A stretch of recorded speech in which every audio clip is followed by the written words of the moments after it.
Hello guys, আমি miss Priyanka. তো আজকে আমি একটা মানে একটু ক্রাঞ্চি টাইপের কিছু বানাতে চলেছি, মানে সন্ধেবেলার বিকেলের খাবারের জন্য।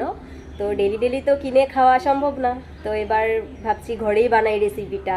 তো চলো বানানো যাক।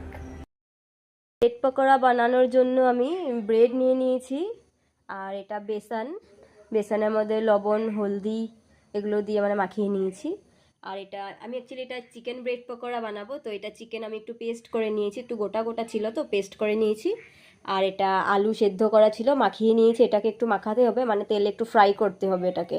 তো চলো আবার দেখাচ্ছি, রেডি করে নিই সব কিছু। দেখতে পাচ্ছ আলু আর চিকেনগুলো আমি একসাথে মানে মিলিয়ে কড়াইয়ে একটু তেল দিয়ে ভেজে নিয়েছি। মানে আলু আর চিকেনের পুরগুলো আমি ব্রেডের ভিতরে ভালো করে মানে ঢুকিয়ে দিয়েছি, জোড়া লাগিয়ে দিয়েছি। এবার এগুলোকে গরম তেলে ফ্রাই করব, বেসনে চুবিয়ে ফ্রাই করে নেব। দেখো গাইস, সন্ধেবেলা একদম গরম গরম মোমো, তার সাথে ঝাল ঝাল চাটনি নিয়ে এসে পড়েছি। এবার এটা খেতে খেতে মা ততক্ষণে ব্রেড পকোড়াগুলো ভেজে নেবে। তো চলো আবার দেখাচ্ছি ওটা, এটা তখন আমি খেয়ে নিই। এখানে আমার ব্রেড পকোড়া পুরো একদম রেডি হয়ে গেছে। এই সাইডগুলো একটু কালো কালো হয়ে গেছে, কড়াইটা মানে একটু বেশি গরম হয়ে গেছিলো। তো এবার টেস্ট করে দেখবো কিরকম হয়েছে। তো আজকের জন্য টাটা।